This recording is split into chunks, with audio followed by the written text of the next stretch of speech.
नमस्कार, आप देख रहे हैं न्यूज़ वन इंडिया। मैं हूं आपके साथ ऋतु तोमर। उत्तर प्रदेश विशेष में स्वागत है आपका। सपा सरकार के चहेते पूर्व आईएएस सतेंद्र के घर सीबीआई रेड। इस वक्त की बड़ी खबर आपको बता रहे हैं।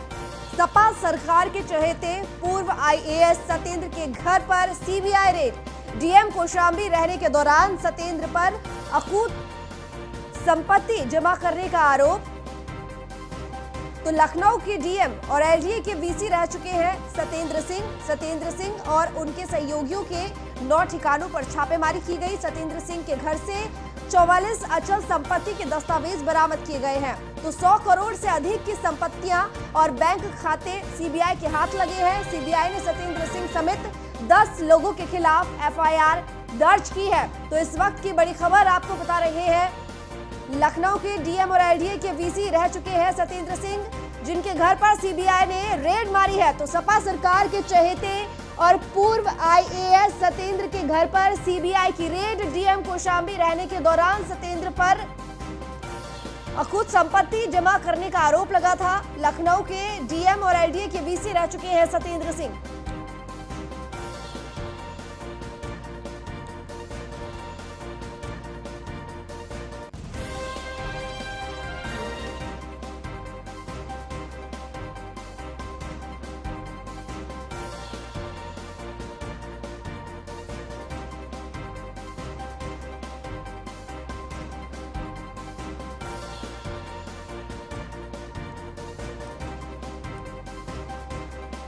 तो सतेंद्र सिंह और उनके सहयोगियों के 9 ठिकानों पर छापेमारी। ब्रजेश श्रीवास्तव एसोसिएट एडिटर इस वक्त हमारे साथ जुड़े हुए हैं ज्यादा जानकारी के साथ। ब्रजेश, इस वक्त की बड़ी खबर ये कि सपा सरकार के चहेते और पूर्व आईएएस सतेंद्र के घर पर सीबीआई ने रेड मारी है, क्या कुछ जानकारी? देखिए, सबसे बड़ी बात यह है कि अगर सतेंद्र सिंह की बात की जाए तो सतेंद्र सिंह समाजवादी पार्टी सरकार के बेहद ही चहेते आईएएस अधिकारियों में से गिने जाते हैं।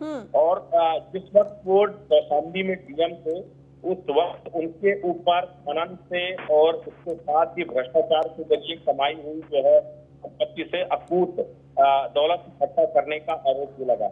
सीबीआई ने सतेंद्र सिंह समेत 10 लोगों के खिलाफ आय से अधिक संपत्ति और भ्रष्टाचार के मामले में एफआईआर दर्ज की थी। और उस एफआईआर के बाद सतेंद्र सिंह और उसके सहयोगियों के 9 ठिकानों पर लगातार छापेमारी की जा रही है। और सबसे बड़ी बात यह है कि अभी तक जो सीबीआई के सोर्सेस से जो जानकारी निकल के आ रही है, उसमें लगभग 4 दर्जन से अधिक अचल संपत्ति के दस्तावेज, महत्वपूर्ण जानकारियां सीबीआई के हाथ लगे हैं। और सबसे बड़ी बात यह है कि जो संपत्तियों के दस्तावेज बरामद हुए हैं, उसकी 100 करोड़ से ऊपर की जो है उसकी मालियत लाई जा रही है। 100 करोड़ से ऊपर की संपत्ति का और कई बेनामी बैंक खातों का जो डिटेल है वो सीबीआई के हाथों लगा है। सीबीआई को लगातार बात के जो सबूत सीबीआई ठिकाने में लगी थी कि आखिर कहां पर उसने अपनी जो काली कमाई है उसका इन्वेस्ट किया है। और उसके बाद सतेंद्र सिंह के यहाँ एक साथ छापेमारी की गई है। अलग अलग ठिकानों, जो 9 ठिकानों पर छापेमारी की गई है, इनके कई सहयोगी भी हैं जिनके ठिकानों पर भी छापेमारी की गई है। और इस छापेमारी में कई महत्वपूर्ण दस्तावेज और कई जानकारियां भी सीबीआई के हाथ लगी हैं। ठीक है ब्रजेश, सबसे बड़ी बात ये है कि सतेंद्र सिंह के साथ साथ उनके जो 9 सहयोगी और हैं, उनके जो जानकार हैं, उनके घर भी रेड पड़ी है और एफआईआर दर्ज की गई है 10 लोगों पर। ये 10 लोग कौन कौन है? क्या कुछ और अधिकारी भी हैं? देखिए, सबसे बड़ी बात यह है कि इनके समय के कई अधिकारी थे और उन अधिकारियों को जो इनके मददगार थे उनको भी उसमें नामिनेट किया गया है। और उसके बाद जो 9 अलग अलग ठिकाने हैं उसमें इनके कई सहयोगियों के ठिकानों में भी छापेमारी की गई है। अभी फिलहाल सीबीआई के ऑफिशियल सोर्स ये नहीं बता रहे हैं कि आखिर क्या कुछ बरामद हुआ। किस तरीके की जानकारी आ रही है, सतेंद्र सिंह के कई राजदार, सतेंद्र सिंह के कई मददगार जो अधिकारी थे और कुछ और अन्य सहयोगी थे, उनके ठिकानों पर पूरी छापेमारी की गई है। और वहां से कई जो महत्वपूर्ण जानकारियां हैं और कई बेनामी संपत्तियों की भी सबूत इनको मिले। ब्रजेश, जिस तरीके से सीबीआई ने अचानक से रेड मारी है, ये किस जानकारी के तहत, क्या कुछ इस तरीके की इससे पहले चीजें मिल रही थी, यानी कि कह सकते हैं कि कहीं ना कहीं जानकारी मिल रही थी? जिस तरीके से लिखा हुआ है कि यहाँ पर डीएम कौशाम्बी रहने के दौरान सत्येंद्र पर अकूत संपत्ति जमा करने का आरोप, इस तरह की खबर है। तो यानी कि डीएम कौशाम्बी रहने के दौरान ये आरोप लगे थे, उसके बाद अब ये रेड इतना समय? देखिए, सबसे बड़ी बात यह है कि भ्रष्टाचार की तमाम शिकायतें, तमाम जांचें सत्येंद्र सिंह को लेकर लंबित थी, लेकिन उसके बाद ये मामला सरकार ने सीबीआई के हैंड ओवर किया। उसके बाद सीबीआई ने भ्रष्टाचार निरोधी अधिनियम के तहत ये पूरे मामले को दर्ज किया। उसके बाद कई टीमें बनाई गई और उसके बाद छापेमारी शुरू हुई। कुल मिलाकर के अगर देखा जाए तो भ्रष्टाचार के मामले में जो लगातार इनपुट मिल रहे थे, जांच ने जो इसके अपडेट्स दिए थे, उसके आधार पर सीबीआई ने एफआईआर दर्ज किया 10 लोगों के खिलाफ, जिसमें सत्येंद्र सिंह और उसके 9 सहयोगी थे। और उसके बाद एक करके इस पूरे मामले में जो एफआईआर दर्ज हुआ, एफआईआर दर्ज होने के बाद फिर छापेमारी का दौर शुरू हुआ और उसके बाद अब एक के बाद एक ताबड़तोड़ कार्रवाइयां हो रही हैं। अब ब्रजेश, क्योंकि घर पर छापेमारी के सीबीआई के बाद सीबीआई को 44 अचल संपत्ति के दस्तावेज बरामद हुए हैं, 100 करोड़ से अधिक की संपत्तियां और बैंक खाते सीबीआई के हाथ में लगे हैं, तो ऐसे में अब क्या कदम उठाए जा सकते हैं? देखिए, सबसे बड़ी बात यह है कि किसी बहुत महत्वपूर्ण जानकारियां भी सीबीआई के हाथ में लगी हैं और कई बेनामी संपत्तियों के भी जो लेखा जोखा है, जो हिसाब मिला है। कई महत्वपूर्ण ऐसे दस्तावेज हैं जो ये भी बताते हैं कि किस तरीके से इस जो काली कमाई थी, उसको कैसे सेल कंपनियों के जरिए भी पैसा खर्च किया गया था। कुछ जगह रियल एस्टेट से लेकर सेल कंपनियों तक वो पैसा इन्वेस्ट किया गया था, उसकी जानकारी भी सीबीआई को मिली है। इसके आधार पर फिलहाल जो आगे की कार्रवाई है वो सीबीआई करेगी। फिलहाल अभी साक्ष्य संकलन का कार्य चल रहा है। साक्ष्य संकलन के बाद ऑफिशियली इस बात को डिक्लेयर करेगी सीबीआई कि आखिर क्या कुछ बरामद हुआ है। ठीक, चलिए, नजर बनाए रखिएगा। बहुत शुक्रिया आपका तमाम जानकारी के लिए ब्रजेश।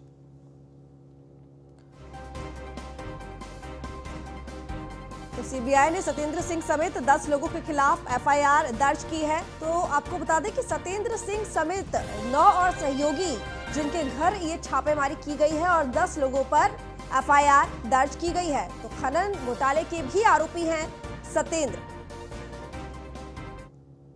तो अब हाईटेक होंगे योगी कैबिनेट के मंत्री। केंद्र सरकार के नक्शे कदम पर यूपी सरकार कैबिनेट बैठक की कार्यवाही को पेपरलेस करने की तैयारी। सीएम आवास पर कैबिनेट को हाईटेक करने को लेकर ये बैठक हुई। बैठक में सभी मंत्रियों को पेपरलेस वर्क सिखाया गया। आगामी सदन में दिखेगा आज की तैयारियों का दम। तो अब योगी सरकार के मंत्री करेंगे पेपरलेस वर्क। आगामी कैबिनेट बैठक भी पेपरलेस होगी। सतीश द्विवेदी ने कहा कि हम अपने विभागों को भी पेपरलेस करेंगे। ई सचिवालय करने की तैयारी में अब यूपी सरकार। अब जल्द ही सभी फाइलें ऑनलाइन होगी। उत्तर प्रदेश की योगी सरकार अपने सभी मंत्रियों और विधायकों को हाईटेक बनाने में जुट गई है।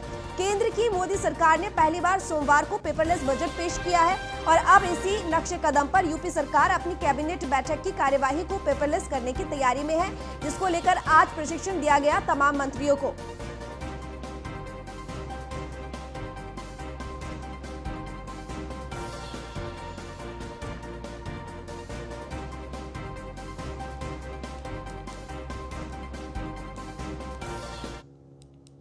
तो इस सदी का पहला आम बजट वित्त मंत्री निर्मला सीतारमण ने पेश कर दिया है। एक तरफ सरकार ने जहां इस बजट का आपदा काल में अवसर बताया है, वहीं विपक्ष इस बजट को लेकर सरकार पर निशाना साधते नजर आई है। आम बजट 2021-22 को लेकर यूपी के नेता प्रतिपक्ष राम गोविंद चौधरी से खास बातचीत की असिस्टेंट एडिटर स्वाति चौरसिया ने। देखिए, कल देश के लिए बड़ा दिन था, यानी कि बजट आया था और इस वक्त हम उसी पर ही चर्चा के लिए मौजूद हैं समाजवादी पार्टी के कद्दावर नेता राम गोविंद चौधरी जी के पास। सर, बहुत बहुत स्वागत है न्यूज़ वन इंडिया पर आपका। और बजट से कल आम जनता को बहुत उम्मीदें थी, लेकिन बेहद निराशाजनक रहा है आम जनता के लिए।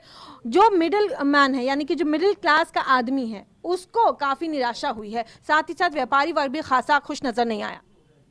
जो हमको कहना था आप ही कह दिया जी, बताएं। इस बजट से मध्यम वर्ग को, नौकरी पेशा करने वाले लोगों को, रोजगार करने वाले लोगों को, नौकरी करने वाले नौजवानों को, मजदूर वर्ग के लोगों को बिल्कुल निराशा हाथ लगी है। केवल कारपोरेट घरानों को लाभ पहुंचाने के लिए सारी कवायद बजट की हुई है। आपने देखा क्या क्या बेचने की बात हो गई बैंक तक को, और वो शिप कारपोरेशन जो लाभ में थे उनके बेचने की बात आ गई इसी में, बीमा कंपनियों के बेचने की बात आ गई। तो ये सब किसके लिए हो रहा है? केवल कारपोरेट घरानों के लिए हो रहा है। केवल ये मकड़जाल है बजट का। बहुत से अर्थशास्त्री लोगों ने भी इसकी आलोचना की है और सरकारी अर्थशास्त्री लोग इसकी बढ़िया इसको भी बता रहे हैं, लेकिन सब ले दे के ये बजट बिल्कुल निराशाजनक है। गरीब विरोधी है, किसान विरोधी है, मजदूर विरोधी है, मध्यम वर्ग विरोधी है, नौकरी पेशा वाले करने वाले लोगों की विरोधी है। साथ ही साथ जिस तरीके से कल हमने बात करी, तमाम जो उद्योग वर्ग के लोग हैं, यानी जितना बिजनेसमैन है, उनका भी यही कहना है कि कोई खास छूट नहीं दी गई। कोरोना की वजह से मार्केट बिल्कुल ठप बैठ गया था, काम नहीं चल रहा था, जो पैसे का फ्लो है, जो एक सर्कुलेशन होना चाहिए, वो नहीं हो रहा था। अब उसकी वजह से काफी दिक्कतों का सामना करना पड़ा है व्यापारी वर्ग को भी। तो कल बजट को लेकर के भी काफी निराशा देखी गई व्यापारी वर्ग में भी। मध्यम वर्ग के व्यापारी, छोटे व्यापारी, मध्यम वर्ग के व्यापारी, कारपोरेट घरानों के लिए तो ये बाह का बजट है। क्योंकि आपने देखा कि जो ही बजट शुरू हुआ शेयर मार्केट उछाल मार दिया, वहाँ खुशी का माहौल छा गया, लेकिन मध्यम वर्ग, गरीब, मजदूर, किसान या कर्मचारी वर्गों के आंख से आंसू आने लगे।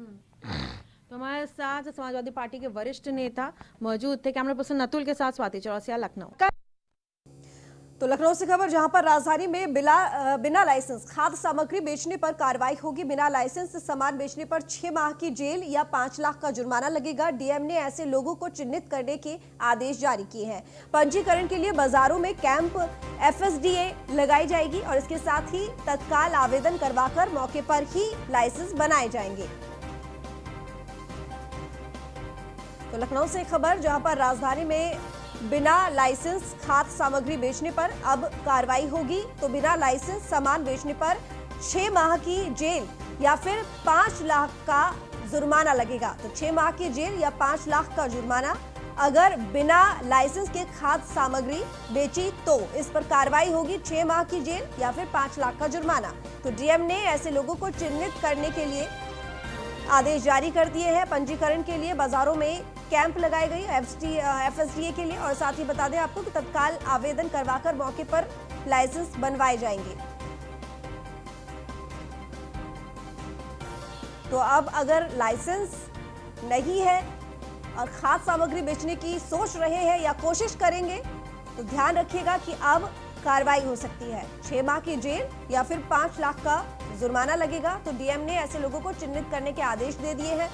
इसके साथ ही पंजीकरण के लिए बाजारों में FSDA कैंप लगाएगी और साथ ही तत्काल आवेदन करवाकर मौके पर लाइसेंस बनाए जाएंगे, जिसकी वजह से लोगों को आगे दिक्कत ना हो, दुकानदारों को आगे दिक्कत ना हो और खाद्य सामग्री बेचते वक्त इस बात का बहाना ना आए कि लाइसेंस बनाने का मौका नहीं मिला। तो अगर अब लाइसेंस नहीं होगा तो खाद्य सामग्री नहीं बेच पाएंगे और अगर कोशिश की तो फिर कार्रवाई होगी।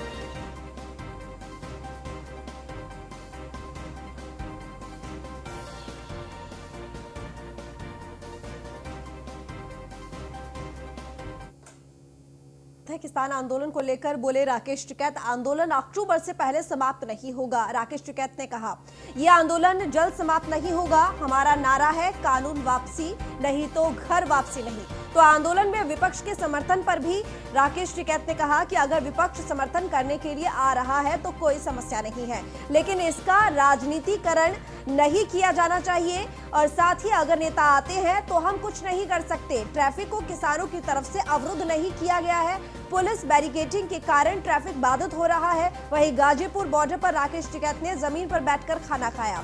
तो गरीब की रोटी तिजोरी में नहीं होगी कैद, हम ये पॉइंट नहीं छोड़ेंगे। कृषि कानून वापस होना चाहिए। तो राकेश टिकैत ने ये तमाम बातें किसान आंदोलन को लेकर कही है कि ट्रैफिक को किसानों की तरफ से अवरुद्ध नहीं किया गया है, बल्कि पुलिस बैरिकेडिंग के कारण ट्रैफिक बाधित हो रहा है। तो तस्वीरें आप देख सकते हैं किस तरीके से राकेश टिकैत ने जमीन पर बैठकर खाना खाया।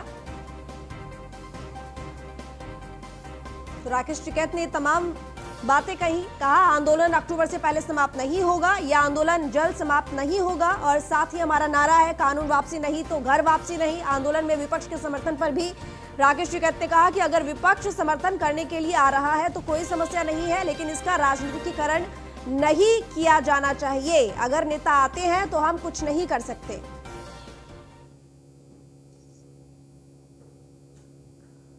कानून वापसी नहीं तो घर वापसी नहीं का नारा हमारा है और हमने बता दिया सरकार को ये आंदोलन अक्टूबर तक चलेगा। अक्टूबर तक ये 10 दिन में खत्म होने वाला नहीं है। अपने पानी लगा लेना, जत्थेबंदी कितने कब आने कितने का, ये अक्टूबर तक चलेगा आंदोलन।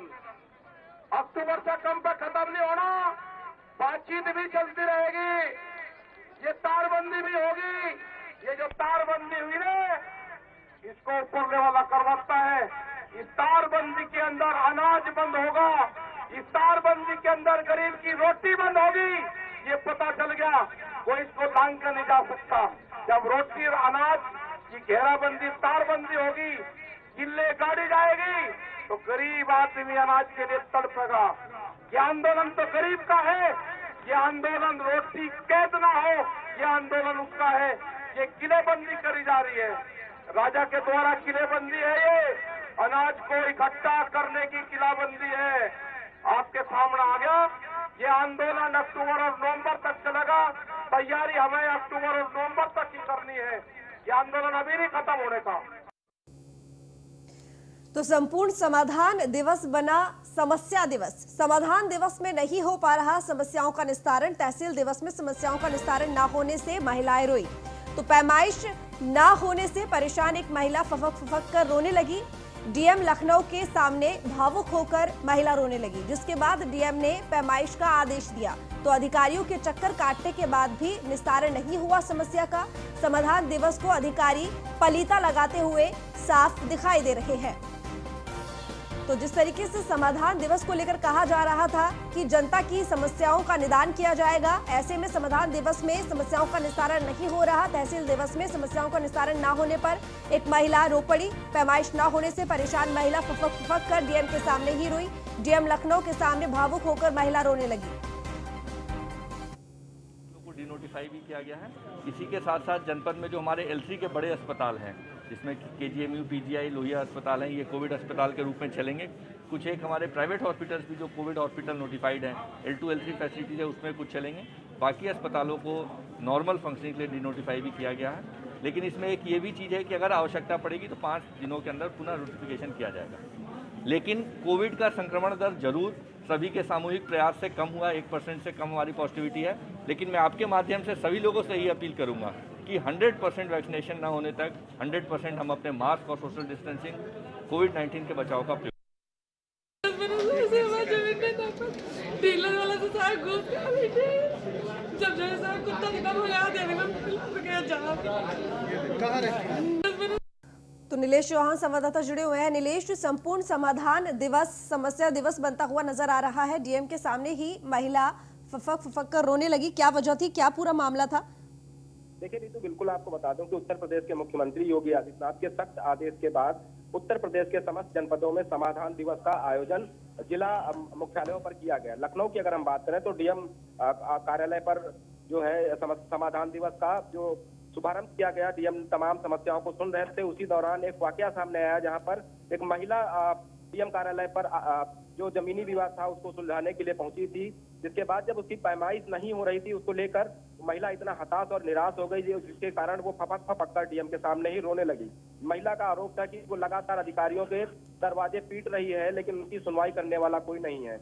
महिला के आंसू देखकर डीएम लखनऊ ने आदेश दिए हैं और उसकी जमीन की पैमाइश करने के आदेश दिए हैं। उसके अलावा अगर हम समाधान दिवस की बात करें तो तमाम ऐसी महिलाएं समाधान दिवस में नजर आई जो अपनी अपनी समस्याओं को लेकर कई महीनों से लगातार आला अधिकारियों के चक्कर काट रही हैं। उसके बावजूद भी उनकी कोई भी सुनवाई नहीं हो रही है। चलिए, बहुत शुक्रिया नीलेश आपका तमाम जानकारी के लिए। तो समाधान दिवस पर जनता की समस्याओं का निस्तारण होता है। लेकिन सबसे बड़ी बात देखा इसमें यह जाता है कि संविधान दिवस के दिन कई लोग अपनी समस्याओं को लेकर अधिकारियों के सामने आ जाते हैं कि बहुत दिन हो गए हैं चक्कर काटते काटते, लेकिन इसका निस्तारण नहीं हो पा रहा है। तो ग्रेटर नोएडा से खबर, जहां पर जिला जेल में कैदी का शव मिलने से सनसनी मच गई है। संदिग्ध परिस्थितियों में बाथरूम में कैदी का शव मिला है। हत्या के मामले में आजीवन कारावास की सजा काट रहा था मृतक। कैदी के परिजनों ने जेल प्रबंधन पर हत्या का आरोप लगा है। परिजनों ने पूरे मामले की जांच कराने की मांग की। मृतक सुबोध बागपत के किरठल गांव का रहने वाला था। मेरे कल भी तारीख थी और कल उनका फ़ोन आया था, अच्छे से सबसे बात हुई थी उनकी, बिल्कुल भी ना डिप्रेशन में थे ना किसी भी टेंशन में थे। बस बार बार फ़ोन करके ये बोलते थे कि यहाँ से ट्रांसफ़र करवा दो, क्योंकि यहाँ परेशान हो रहे थे वो बहुत ज़्यादा। कोई उन्हें बहुत ज़्यादा परेशान कर रहा था, खुल के बता नहीं पाते थे। फ़ोन पे 5 मिनट ही क्योंकि बात होती थी। मेरे भैया जेल में 16-17 साल से नोएडा जेल में, वो पहले दूसरी जेल में थे बागपत, वो फिर यहाँ भेज दिए थे। अब वो बहुत परेशान से, कई बार जब हम जावे थे जब भी रो रो के कह रहे हैं कि मेरे दूसरी जेल में ट्रांसफ़र करा दो, मैं यहाँ घना परेशान हूँ, मुझे कोई लोग बहुत परेशान करें। तो हमने मतलब वहाँ जेल अधीक्षक से भी मिले, फिर हम डीएम से भी मिले, हमने लिखित पत्र भी दिया, लेकिन हमारी कहीं सुनवाई नहीं हुई, उसका ट्रांसफ़र किया नहीं गया। और वो जब भी फ़ोन आता था उसका, अब सरकारी फ़ोन से कोरोना में बात होने लगी थी, तब भी यही कहता था कि मुझे ना यहाँ बहुत टॉर्चर करते हैं, मुझे यहाँ बहुत टॉर्चर करते हैं, मुझे यहाँ से बस निकलवा दो, दूसरी जेल में मुझे यहाँ से निकलवा दो। और हम प्रयास कर ही रहे थे। अब हमने उसका मतलब मेरठ जाने की उसकी कुछ थी, वकील से बात करके 5-6 तारीख में वो मेरठ जेल में ट्रांसफ़र हो जाता, उसका चला जाता। उससे पहले कल भी मेरी उससे फ़ोन पे बात हुई, वो बिल्कुल नॉर्मल था, ना कोई टेंशन ना डिप्रेशन, कुछ नहीं था उसको। वो यही कह रहा था कि मेरा सामान भिजवा दियो, मेरे बेटे का नाम लेके उससे, और मैं वहाँ चला जाऊँगा, कोई दिक्कत नहीं है मुझे। और मैं उसकी कल मतलब वहाँ कोर्ट में तारीख थी इलाहाबाद, तो फिर कह रहा था कि आज के लिए कि मैं तेरे को कल सुबह 9 बजे फ़ोन करूँगा, मेरे को बताना कौन सी तारीख मिली कौन सी नहीं। तो बताओ वो सुसाइड कैसे कर सकता है? जेल वालों का सुबह आज हमें फ़ोन आया कि उसने सुसाइड कर लिया है, और उसके बाद फिर फ़ोन बंद कर लिया, ना हमारे फ़ोन सुने, हम बार बार फ़ोन करते रहे, कोई सुनाई नहीं हुई हमारी। तो फिलहाल इस बुलेटिन में इतना ही। देखते रहिए न्यूज़ 1 इंडिया।